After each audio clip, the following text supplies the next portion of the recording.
Laurie Huston's News for the Heart is dedicated to helping you give a voice to your own soul.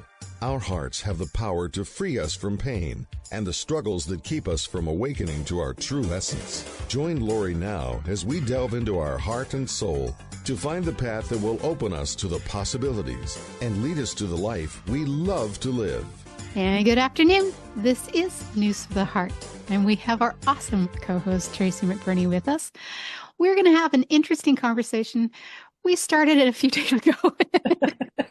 Yes, we did. And then we brought it back. We're going to do a show. And we just couldn't continue. So it's about, we always hear, oh, just let it go. Let it go. You know, we do all this work about just let it go. I say it to myself all the time, let it go. But what if there's something holding on to it? And what if we aren't in control of that particular piece? So this is what we're going to explore. And I think it's a very, very, well, it was very poignant for me a few days ago. And I think it's going to continue to be a very interesting concept because, well, there's so many books out there. There's so many, I mean, I try so hard sometimes to let go, and I convince my ego and say, you know what? I love you. Thank you for bringing this to my attention. I so appreciate it, but can we let it go so I can sleep, please? However, so let's talk about this. Tracy, you're on. Talk about this. Okay. Did you ever get a message back from your ego saying, I'd love to cooperate, but I can't. I'm not in charge. Well, now, had they said that, I probably wouldn't have believed them. But now that we've said it and I've actually seen it, it's like, yep, okay, now I get it. Yeah. So, I mean, it is an interesting concept, right?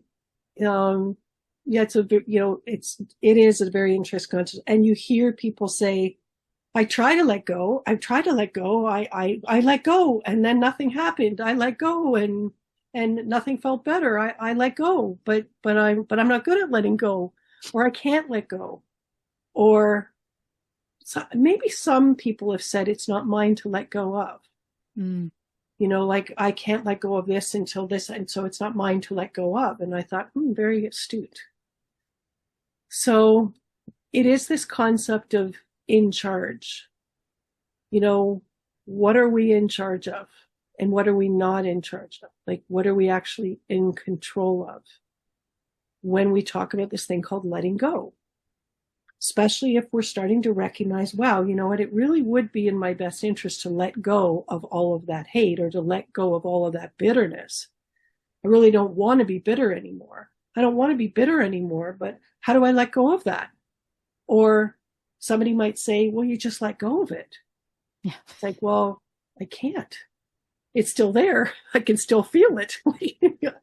And so and I'm not saying I have all the answers either. I'm just thinking I'm bringing in some interesting things to consider, and it seems to work pretty well when you consider these things and then things start to flow out. So it really is this concept of, yes, you have to let go of this. Yes, you're recognizing this. Yes, your best friend is saying to you, you're becoming a angry old man. You're such a bitter woman. And really this bitterness doesn't serve you. It's not very attractive, and you really should let go of it. And they're actually saying that to you. You're hearing them and you're going, wow, bitterness affecting my face, like bitterness affecting, wow, my relationship with my best friend, like she's really brave enough to say this. And then you recognize it. It's not enough to recognize it. You accept it, not enough to accept it. You have the desire to let it go, and nothing shifts. So what's going on? So I'm suggesting that, yes, you were holding it. I was holding it. Yes, we made the choice to hold it. Yes, somebody else's emotion, like my father's rage, comes in, and now I'm holding that.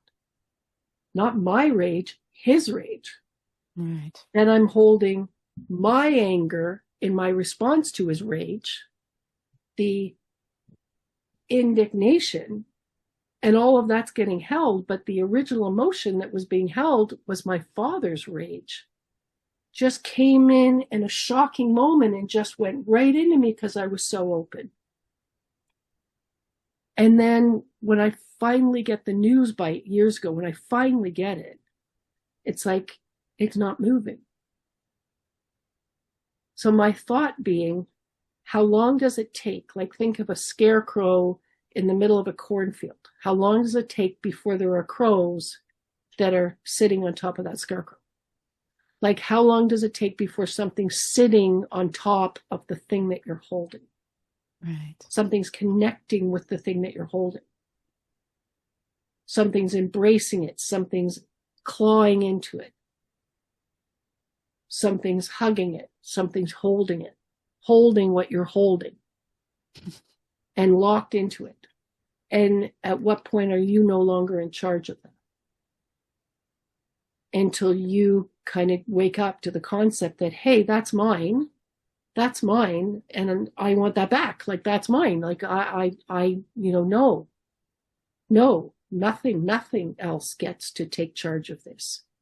My pain, my issue, my shock, my trauma. And then this can be the challenging one. And then the thankfulness. Like, thank you to whatever that was that held that so that my water was always holding it and was holding me for all this time in that place, till it was so uncomfortable, till my friend actually said my face was looking so bitter and old and problematic, holding it until that length of time, until I could get to the place, or you could get to the place where you're like, that's enough.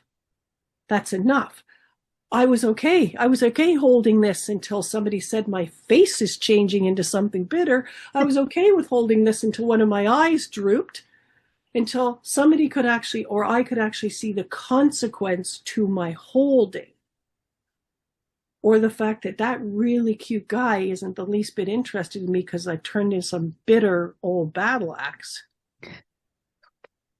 But seriously, like, something has to happen, right? No, to inspire the person to no longer want to hold that, to want to grab that back, to want to re-own that, to want to really, really, really let that go,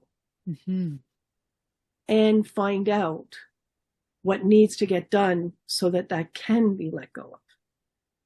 So, I mean, this show is just one of those moments of, well, maybe this needs to get done. Maybe you never thought of this because it's so invisible to most of us. Like, most of us do not see the presence of entities. We don't see the dark forces. We don't see the demonics. We don't see any of that. We don't want la la la la la. I don't want to see it. I don't want to see it. Let one of those people on those television shows see it. I don't want to see any of that stuff. Right? And then there are the clear ascension people that feel it. They feel it. They go into a room and they feel it, but they don't see it either. They just feel it. Right. I feel that darkness in the room. I feel that real energy drop over there. I know there's something over there. I don't want to see it, but I know there's something over there. And so, yeah, so this show was kind of like, hey, you know what? This is something to consider. And maybe this is something that you need to say yes to. You consciously need to say yes.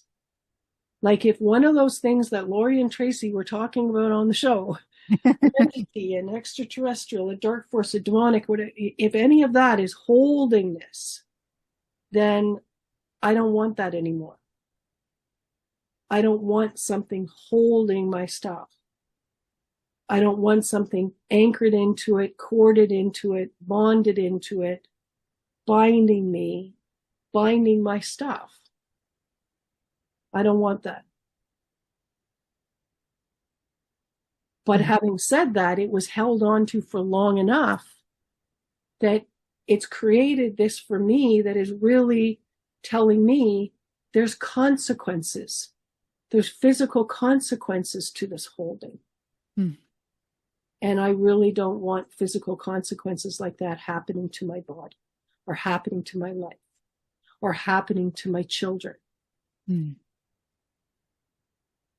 we give an example of what, I mean, we can use me because that's what we spent 2 hours on. Excellent. Let's go right there. So, I can give you an example for me too, but let's head into you. well, just because it's really right there in my head. But Okay. so an example of me was something happening financially, which we sort of touched on last month, but from a different angle completely. And then you started asking me, well, are you really in control of this? And this was very interesting because it was about financial stuff. It was about the fear of the possibility of another bankruptcy. And that was really stressing me out. And then we went back into my pack because I remembered experience before. That was, I mean, the closest one I have was when I was in my 30s when I decided to open up a store on Queen Street without any, it was all done in very poorly. We didn't have a business plan. We didn't have any of the things. We just did it. And then my business partner didn't pay me anything ever. And I'd also given money to a boyfriend. Anyway, I had to go bankrupt. And so that one was very clear but usually there's an example. And I always say it, usually within the first 7 years, there will be an example of a repeated pattern that that it is our core that we hold on to for our lives until we can let it go. And I remember clearly living in town in a really big house. We used to have renters at certain times. We also had a cottage at Sauble Beach, really cute, not huge, but a really lovely lot with everything about it was kind of ideal. I was pretty young still. But all of a sudden, my dad was like, we're moving to the country. He designed the house. It was just a bungalow. So like a 3-bedroom house, where we had like 3 floors of many bedrooms in the other place. And then shortly after that, he also sold the cottage. And the cottage he actually built the cottage with my brothers. So there was a very sentimental thing there. My sister got very upset because that meant she was just getting almost to the place where she could invite friends and enjoy herself. Anyway, I was still too young. So that didn't bother me as much, but I often wondered why that all happened. And when we kind of looked at it, it may not have been a bankruptcy. It may have secrets for sure. But the one point you brought up was that my dad is really, he does things because he wants to be good. And probably, in fact, I almost guarantee it, somebody borrowed money from him and didn't pay it back. I don't know who, doesn't really matter. I was just a kid. But that kind of created the pattern that I'm now almost out of. But yeah. Yeah. And very interesting, right? So fascinating. And the secrecy around it. It was the secrecy part. But when we really sat with that, it felt right. Like it felt right that you're overly generous. Here, I'll give this to you. I'll think of you before I think of me. Just this overly generous, beautiful, kind-hearted, you need this here. I have this. So yeah. I have this $500 in my bank account. Like I know I've got rent to pay 4 weeks from now or 3 weeks from now, but I have this now and you need it. So here. He like no other thought other than that. Just that beautiful kind of like Christian giving, you're in hardship here. Yeah. I'll help you with that. And then the hardship that your father fell into. Yeah. As it was just a lot of that. And then you're recognizing, that's me. Yeah. That's me. I did not see that until we talked about it. It's like, because I couldn't see, I was like, what could have possibly happened in the first 7 years? But I still didn't see it. It was like, oh my goodness. It's like perfect example. Yeah, but it is also a way of bonding to Father, right? Having that closer relationship with Father. So it's like, here's the recipe card that I'm following of kind-heartedness, like Christian kind-heartedness. Think of others before you think of yourself. Serve others with no real thought for yourself. It'll all work out. And yeah. Mm-hmm. Yeah, it was very, and it just felt right when we sat with it. Yeah. Right. And so if there are entities that are maintaining that, holding that and making sure that that whole story doesn't move, Right. like that it's being held, right? Because for your father, that was secrecy. That was, and maybe that goes back, the secrecy goes back 4 generations. Like, here you give, but it ends up in, something negative. It ends up in, but you got to do it. You just got to do it. You got to do it. You got to trust. And then it all goes sideways, but you just keep trusting. Yeah. And you just keep carrying on, and you don't change anything. And yeah, so it was interesting to see that. Mm-hmm. And then we've got the time in I'm just going to speak about your father, the time in his life where that doesn't necessarily get reconciled at all. Right. The shadow of that, the hardship of that, the negativity of that, the sadness of that, the sadness and the distress that I got a friend that never paid me back, the betrayal of that, the sadness, the grief about that, the loss of that friend, or the loss of, or just that ache in my own heart, but it never gets reconciled, fully reconciled and brought into pure peace, which means the way of operating and the whole story has an ability to move forward with somebody else's signature on it. Mm-hmm. But it's coming from the same recipe card. And so, yeah, that was, it was very interesting to see. And because I'm adopted, that was my adoptive father's example, but when we looked, there was also the biological father's example as well. Yeah. So that was also interesting to kind of go, hey, you know what? Two fathers with some sort of very similar operating system that some people might call irresponsible. Right. They might actually call it irresponsible. Like, as somebody else would go, what a wonderful Christian being. Somebody over here would go, that's just absolutely irresponsible. Mm-hmm. They just gave away their last $500 that they had in their bank account with absolute trust over here. And, I guess all of that's great if you can stay on course. Right. Maybe that's all great if you can just stay there in your light, in your love, always flowing in that place. But how many times do we get hijacked out of that place? I'd like to say daily, but I think it's more than that. And yeah. And I mean, even you and I have some sense of, there are 2 places to come from, and then out of your body. And if you're in your body, you're either in dark core or you're in light core, connected to your light, connected to your love. And how challenging it is sometimes to maintain that course, to maintain that alignment, that congruency of head and heart and gut, and then all of it beautifully connected into that light, into that love within us. Like, not so easy a lot of the time to stay in that level of alignment in body. So in order for your father to self-realize the coming back, the returning of that $500 or the flow in of that money coming, he'd have to maintain that alignment. Right. So even after he finds out that somebody's not paying that money back, he still has to maintain that alignment. Mm-hmm. And that's not easy. Mm-mm. Like, just kind of look at your own personal scenario. Like, how far to one way or another in the fear and the upset and the just all of the different feelings that were not love. Right. And not pure peace. How many places did you fire off when this wasn't just working when you needed it to work? And when you were trusting it to work. Right. Yeah, it's not easy. Mm-mm. No.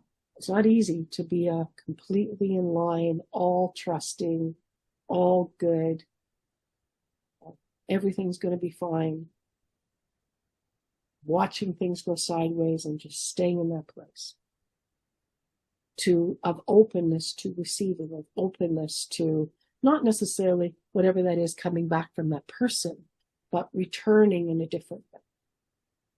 And then your father, your adopted father, you have to be open to receiving.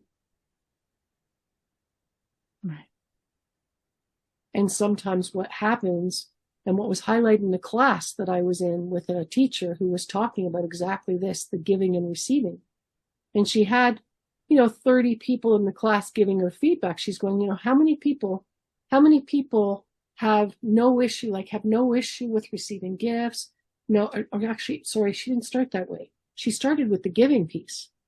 Okay. She started with, okay, so we've got this class from the people. You're all sitting here as, nutritionists to be or whatever that is. And we're all sitting here. So how many of you would say right now that you are giving people, that you wear your heart on your sleeve, that you really care immensely about other people, that you want to do right by other people, sometimes to the sacrificing of yourself? Like, how many of you people here in this room would say, I have next to no challenges that I can think of around giving?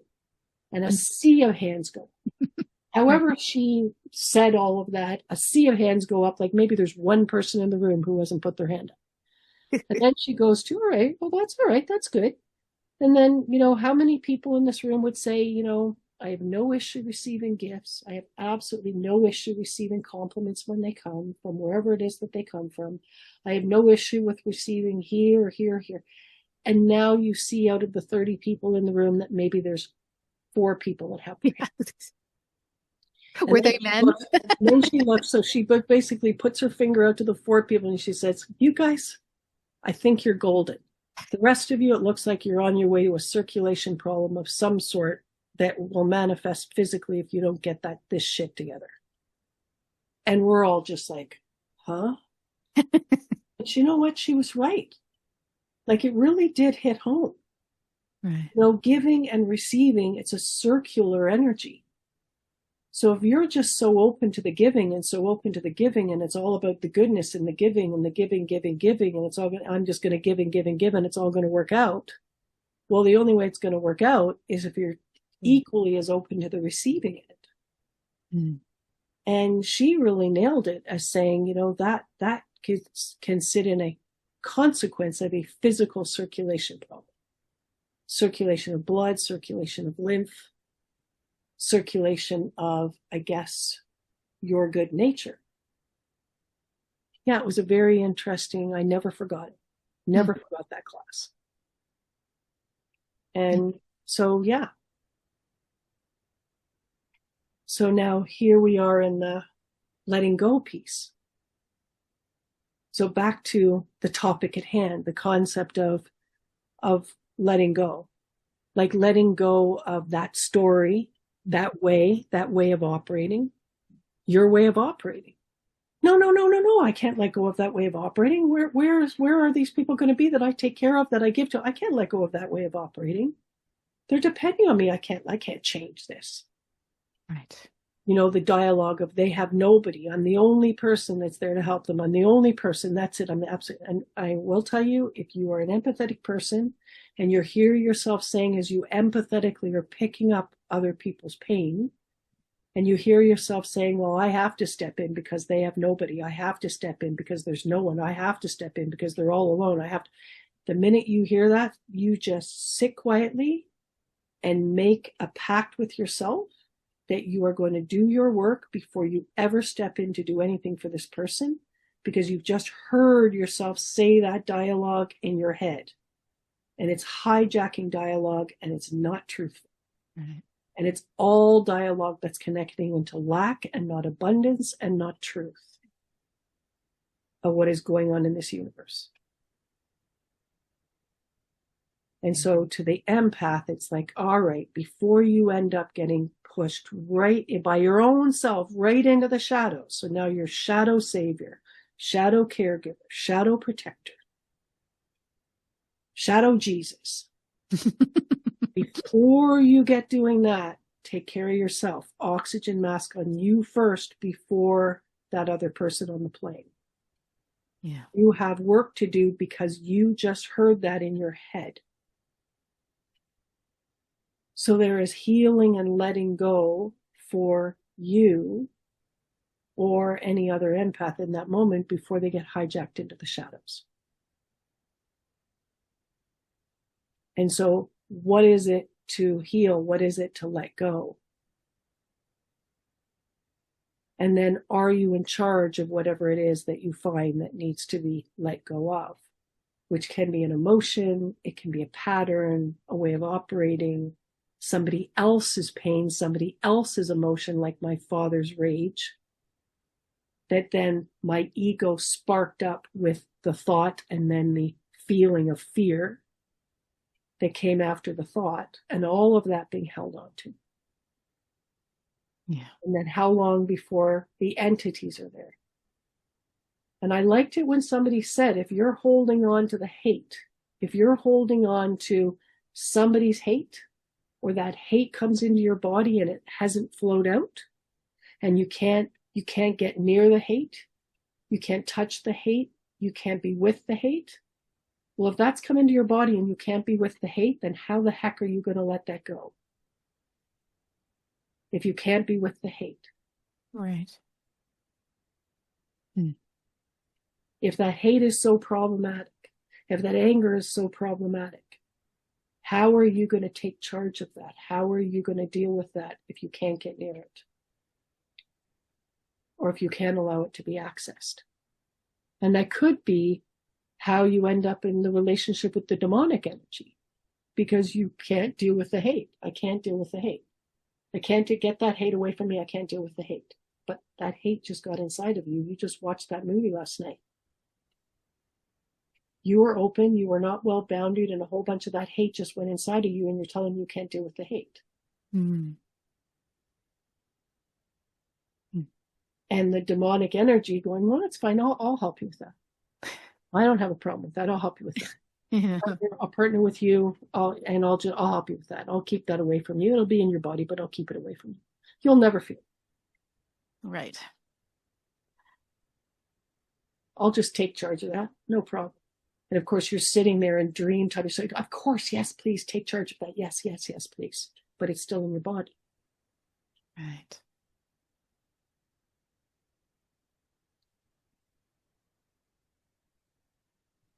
It was on a little bit of a different note, but I think still wanting me to, I want to say it. I was, no criticism to Winners, because I could have been anywhere, but I was actually in a Winners store one day, minding my own business, just liking to get away and just, retail grazing, just seeing if there was something there that might be interesting, something to try on, something to do, something to build a few endorphin rushes with. And minding my own business. And then all of a sudden, a person walked past me. And I swear to God, like all my energy disappeared. It was all gone. And I literally had to grab onto something where I thought I was going to faint on the ground. And I was just like, what the heck happened? And I was like, I was reeling from it. Like I was just seriously weakened. Like just really weakened to the point where it's like, how the hell? Like, so I literally managed to get out of the store. So I take the cart. I mean, it was a problem. Wow. And I get out to my car. And I'm just sitting there going, like, this is like, I'm literally repeating what I said in my head. What the fuck just happened? Like, what is going on? And what I heard very clearly was, you were in the presence of pure evil. Oh. Pure evil just walked right by you. And you collapsed. You can't maintain a boundary in the presence of pure evil. That's what happened. Wow. And I was like, well, oh. So that's a darkness frequency, right? It's a frequency of darkness. Mm-hmm. And I collapsed. I went, I have no power. I cannot maintain my alignment with my own light. I cannot maintain my alignment in the presence of that level of darkness. I'm gone.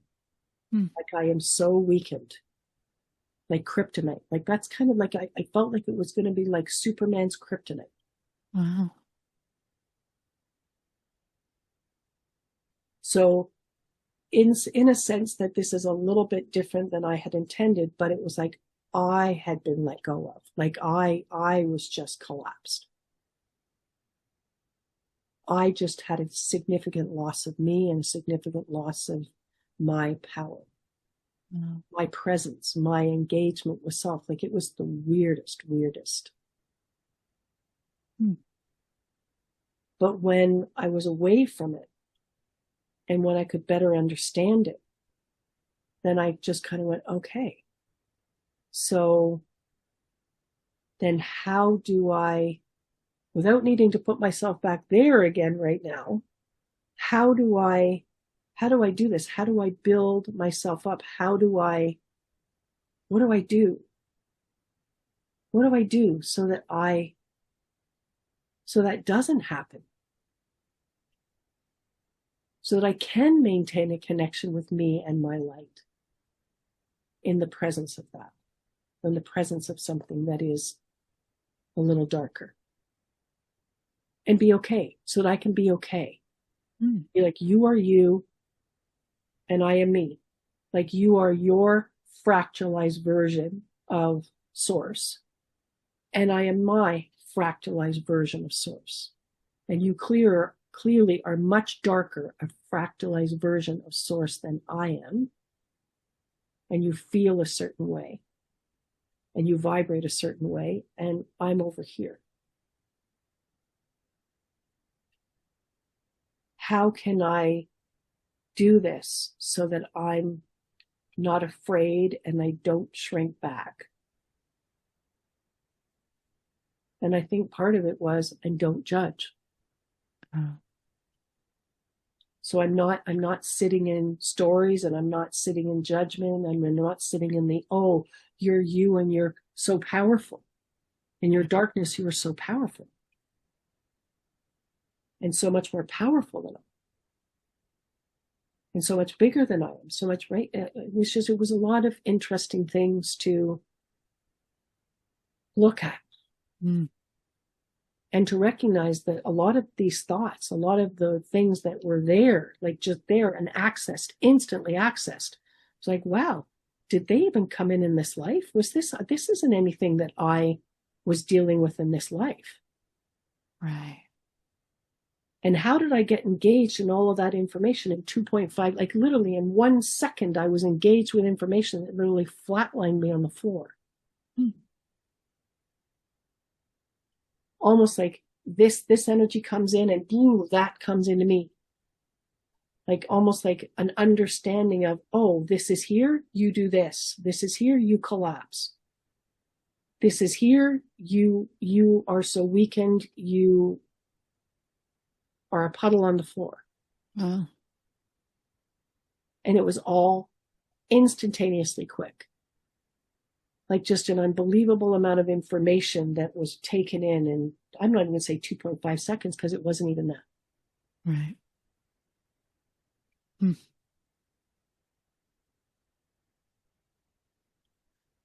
So in that particular instance, it would be also to recognize, well, what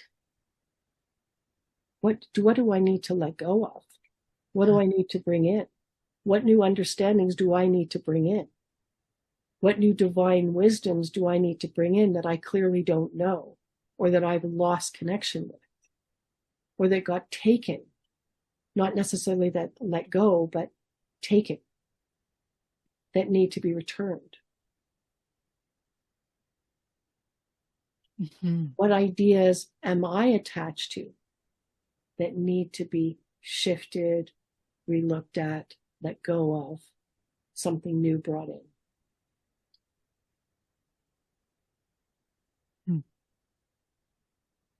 And I do think that one of the interesting pieces is this idea of, I think I said this in the last show, this fractalized idea, like us as fractalized energy, of source. And I'm thinking that's kind of a cool statement, that I'm a fractalized energy, a cell in the universe of connection to source, but I'm still fractalized, and so is that. Right. So is that. It's having a fractalized experience, and it has way less light connection than I do. And I've got way less light connection than the Dalai Lama.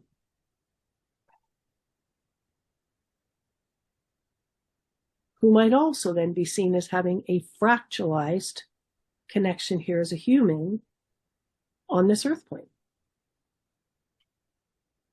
with so much greater connection to divine light operating in his body than I have in mine. I'm a work in progress. This demon over here is a work in progress. Have I got more light into my cell in the universe than that demon, than that dark force energy, than that entity? Yeah. Are we all having a fractalized experience of source? At least on this planet, I think. Yeah. Yeah. So, but it's an interesting concept. Very interesting. And no, we haven't talked about it before, so. Right. And so then if I'm used to this fractalized concept of me, then, and I'm used to that. Dr. Joe Dispenza talks about this all the time, us getting so used to the identity that we are. So used to calling ourselves this, then it's like, well, I want to let that go, but I don't want to change who I am. And if you've internalized that emotion of anger for 15 years, and you felt angry, I'm angry at this, I'm angry at this, I'm angry at this, then how long before you've internalized an identity that says, I am anger? And people know me as this. And I know me as this. And then they like that chippy person that I am when I walk in the office. They like, it's like a badass. They like that. So I do want to let go of some of these things that are impeding my circulation, or yeah, I do, but I don't want to change who I am.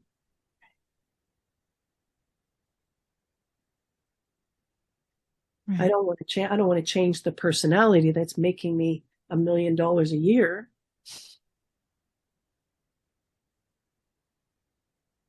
And what if the personality that's making you $1 million a year is actually the very same energy held in the body that's creating that circulation problem, and you're riddled with arthritis? You want help with the arthritis, but you don't want to change who you are.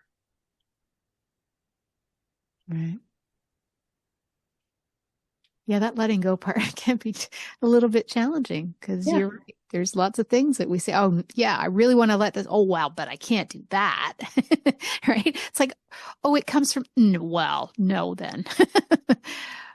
Yeah, and it was interesting. I was working with somebody just this morning, and what we were discovering was an agreement with a culture. So a cultural agreement, a Japanese cultural agreement. What I'm unclear about is whether this was a cultural agreement between female Japanese women or whether it was Japanese people. Not so sure which that was. But it was referred to as the system. So it's like this is agreement in the system. And the next piece that we start to understand is about honor. It's about honors. So we're agreeing to behave in certain ways. We're agreeing to follow certain rules, certain ideas, have certain obligations within the system. And it's all about honor. It's all about maintaining honor within self. It's all about honoring others. And so then there's a certain amount of suffering that is expected, a certain amount of hardship that's expected, a certain amount of service or sacrifice that is expected, a certain thinkings that are expected, they're adhered to. And then what we started to see is, oh, and then there's these entities that are connecting into all of this. And so anytime, in my experience, anytime you connect entities to things, they make things bigger. They make things more, it's easier to see. more felt. So the moment the entity connects in with the anger, then the anger expands. It becomes bigger. Right. So then if you think about the obligation to the service, the obligation to the suffering, the obligation to the obligation, all of that stuff, then the suffering becomes bigger. The pain becomes more. The hardship becomes more. And then the entity's going, hey, you know what? You invented this. You invented this. We're connecting into this. You invented this. We've just expanded this. We've just made this bigger. And now we've made it so big. And now we've been here with you for 200 years, 500 years. We've just kept making it bigger and bigger and bigger. And now you're finally at the place where you're going, this is way too much hardship. This is way too much struggle. This is like way too much death. And now you're at the place where you're actually waking up to maybe wanting to scratch your head and think, hey, is there a different way? Is there a better way to maintain honor? Is there a better way that actually consider the individual within the system? Where right now we're just highlighting that there's really no respect for the individual within the system. It's like a total idea of like, we're happy for you to die doing this. So we're just highlighting, the flaws that are there in this. And we've been doing this for 500 years. So don't shoot the messenger. But and don't, just thank us, because we're more than willing to release ourselves from this, but we'd like to be thanked for finally, 500 years is a lot of time. 1,000 years is a lot of time to highlight the agreement here, to highlight the ways and the operating systems, and to give you an understanding as we make the suffering this big, as we make the hardship this big, as we make the pain this big, that you would maybe then look at this and recognize maybe there isn't enough honoring of the individual person within the system to the honoring of their own self and their own light and their own desires. So it was also interesting because, I've said it before on your show, this idea of ascension, this idea that everything is ascending now, like the whole human experience is ascending now. This is the first time in this session that I smiled when I heard it. The ascending of a system. Since we were talking about the Japanese culture, we were talking about the female connection to the Japanese culture, that system. It was now the ascension of the system, the rising of the system. And I was like, wow, that's pretty cool. And then as I saw that, I saw almost like the idea of the system rising in ascension. And then as it rose, the individuals, whether they be dead or alive within the system, rising and almost like allowing now to be individuals, allowing to be free. Like the system was freer, but the individuals within the system were now freer to be themselves. Like something was changing in the operating system. So they were freer within the system to be who they were, freer to be in greater connection to their own light. Beautiful. Yeah, it was very interesting to see. And all of that done with the thanks giving out to the entities that really had done, listen, they've been doing this service for 1,000 years, 500 years, 1,000 years, 1,500 years, 2,000 years, whatever amount of years that was, it was a lot of years, and they would like to be thanked because they just kept making the suffering bigger and the pain more. Until we get it. Is this all you want? Is that you just want to keep doing this? You just want to keep doing this? You don't want to change? You don't want to change? You don't want to look at this? You just want to keep doing this? And passing this on to the next generation. Yeah. And it is interesting because I think that this is not the only culture that would be poked at here. Right. To the point where the children and the teenagers and the young people just kind of going, I don't want that kind of suffering. I don't want that kind of pain. I don't want that life.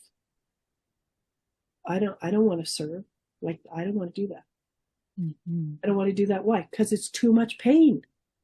I don't want to do that because it's too much suffering. I don't want to do that because my parents never got a life. Right.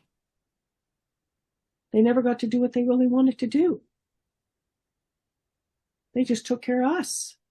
They did this. They didn't do what they really wanted to do. Nobody cared what they wanted to do. It wasn't part of honoring the system for anybody to care what they really wanted to do. Mm. It was interesting to see. And I like saying this out loud because it's no judgment. You know, like they do say that hate is the playground for demons. Right. There's a lot of hate. There's a lot of hate going on right now. A lot. So a lot of playground for the demons.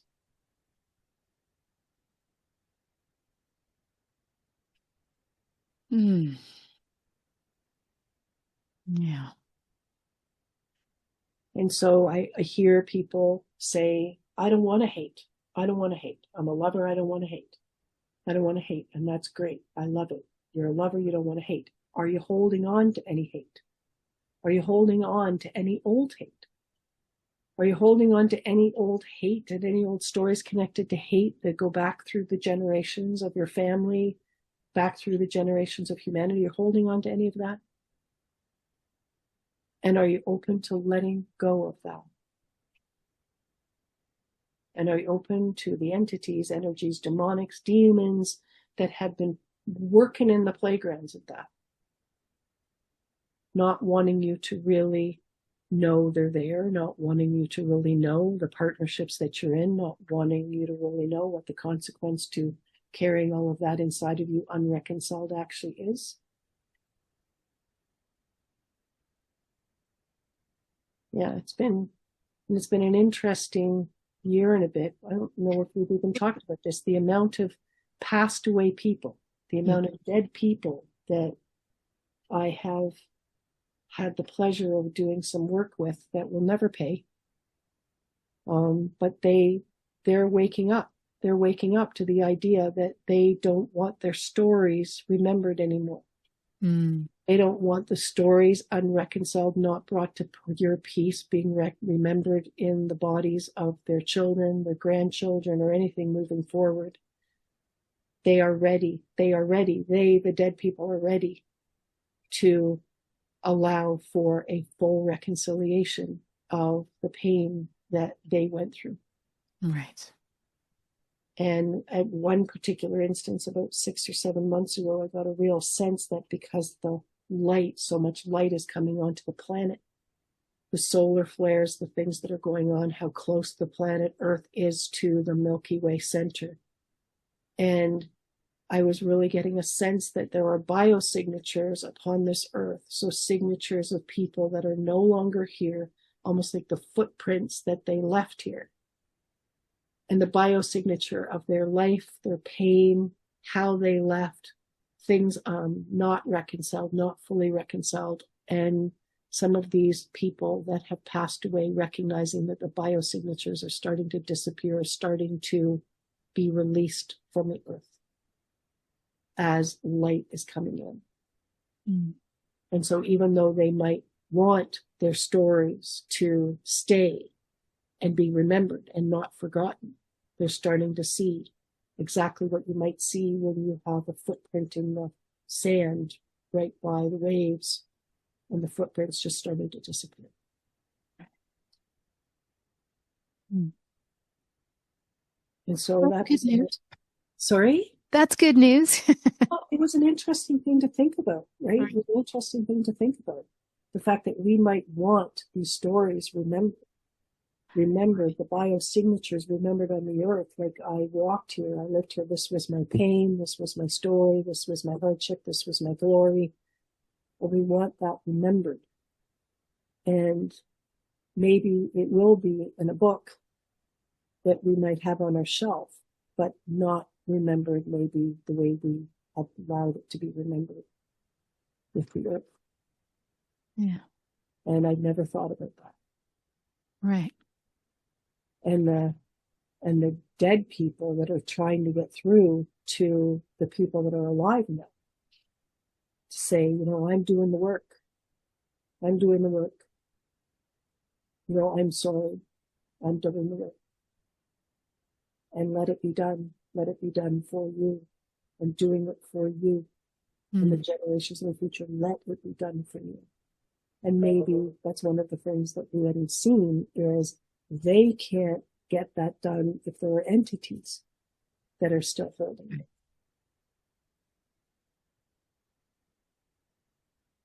So they're working to get through, but they're not getting through the way that they would want to get through because we've got that control.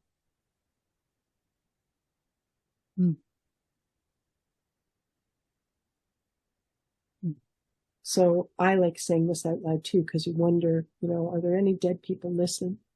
You know, that it would be something for them too. Right. For their own thinking, if they're that close to the earth plane, that they would want that. They would want that full release with thanks of those energies that came in to bond, anchor, maintain that pain, that story, just the way it was lived and the way it was thought and the way it was held on to.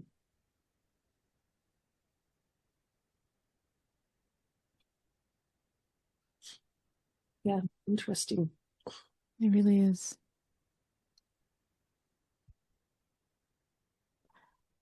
Yeah. I mean, yeah, no, it's great because now we can maybe understand a little bit better why some of those things that we keep thinking that we've dealt with and we keep thinking they're done and then all of a sudden they poke up again and you're like, oh, I thought I let go of this. But it makes sense. There's other things that we can still do it. We just have to be more aware. Yeah, and more aware, I think, of allowing ourselves to become something new. Right. Allowing ourselves to reinvent ourselves because we are becoming something new. If there's more light being shared with us, not because we've been to therapy, not just because that's what's happening. Right. There's more light being shared with us, more light entering ourselves, more light entering our systems. It's changing us. It's detoxifying us. Mm-hmm. It's starting a process of releasing things and opening things and bringing things up on the desktop that we didn't want to talk about and we didn't want to let go of. Yeah. And we didn't want to be triggered by. And then all of a sudden, the stuff that we wanted to keep secret is just there in our face. Why? Because so much stuff is being shared in light with the earth. The earth is flowing in light the way she has not been flowing in light for maybe hundreds, if not thousands of years. Solar flares are coming in to be helpful to that. And we are on the earth and we are receiving in different Schumann frequencies than we have ever been tracking. And that's all coming into ourselves and into our spaces in between and into our aura. It's having consequences. And it's really pushing this issue of you, me, the person down the street, becoming something new. Bruce Lipton talked about us at this time as being the caterpillar in the cocoon, you know, turning into goo. And then cells forming at the bottom of that cocoon, forming into something that the scientists are going, we don't know. We don't know what that's forming into, but we're seeing that happen. And so I thought that was that was Inner Evolution. That was a course that he has on the Gaia platform. Mm. And I listened to that. It was 21 minutes or 27 minutes. It was a great first class. And it was all about that. And he talked about that being exactly where we are. Humanity getting really greedy, like the caterpillar, really greedy with all the leaves, and then building the cocoon. And then the caterpillar is there, turning into goo. Like all of its cartilage type systems, its skin, all this stuff just turning into goo. And that's kind of exactly what's kind of going on. The systems that we've relied on, the financial systems, all of that stuff just really being rocked. Yeah. But this other piece, these cells. So we're letting go. We're letting go of ourselves. It's like we're turning into goo, so to speak. Mm-hmm. And then these other little cells. And if you're a caterpillar in that cocoon, then you gotta be willing to become something new. Yeah. And it just feels like if you're in the cocoon and all of this is, and you're with all of this, then you are changing. Right. You are changing. And you might have no real idea of where that's happening or what you're changing into or how that's all going to play out. But, you're going to come out a caterpillar turned into a butterfly. And what's the butterfly of me going to look like? Right. And I'm going to allow that. I'm going to allow myself to become something new. And there is letting go in that process. And there is receiving in that process. And there's change in that process. Yeah. And changing of the systems that we're operating from, the operating systems of how we think, how we operate, what we do. Anyway, that's it. That's it? well, listen, I honestly, if it's affordable to people, I think, getting yourself on that Gaia platform, I think they actually even allow for a 30-day free trial membership or something. Gaia.com is, I think, what it is. It's well worth listening to that inner evolution class, even just to that first class, if that's all you have time for. It was an excellent 27 minutes of my life from 25. But I never forgot it. Right. He did a very good job of, and when I watch this stuff happening and all this Trump stuff happening, I'm going, it's more goo, it's more goo, it's more goo. We're building something. There are cells at the bottom. We're building something. I don't know what we're building. I certainly hope I'm not going to lose all my financial investments by the time we do this, and I hope all my financial investments aren't turning into goo too. Yeah. Yeah. Yeah. Well, I think this has been a good show. I think we just need to start looking at those areas that we haven't been able to in the past to let go and see if there's anything that's holding on still. And I know we've got to go, but it also is another interesting piece, right? Like how many caterpillars, as they make their own cocoon, right? Like as they make their own opportunity to turn into goo, to come into being the caterpillar, how many of them are actually anxious in that process? Yeah. Right? Or they just kind of lie there, turn themselves into that home and just, hang there and go to sleep. Yeah. And how many days before they're a butterfly? Like, I don't know, maybe we all just need to go to sleep. Okay, well, let's all go to sleep for a little while. I'm going to get into my cocoon, fall asleep for 15 years, and I'll come out, my butterfly. I don't want to be watching all this goo process. La la la la la. Yeah, exactly. All right. Well, thank you, Tracy. You've been listening to laugh, right? Yeah, exactly. You've been listening to Through the Heart. We've been getting the heart of what matters with Tracy McBurney. Well, this is an interesting. We'll see we'll see what the title comes of this, but yes. Thank you, Trace.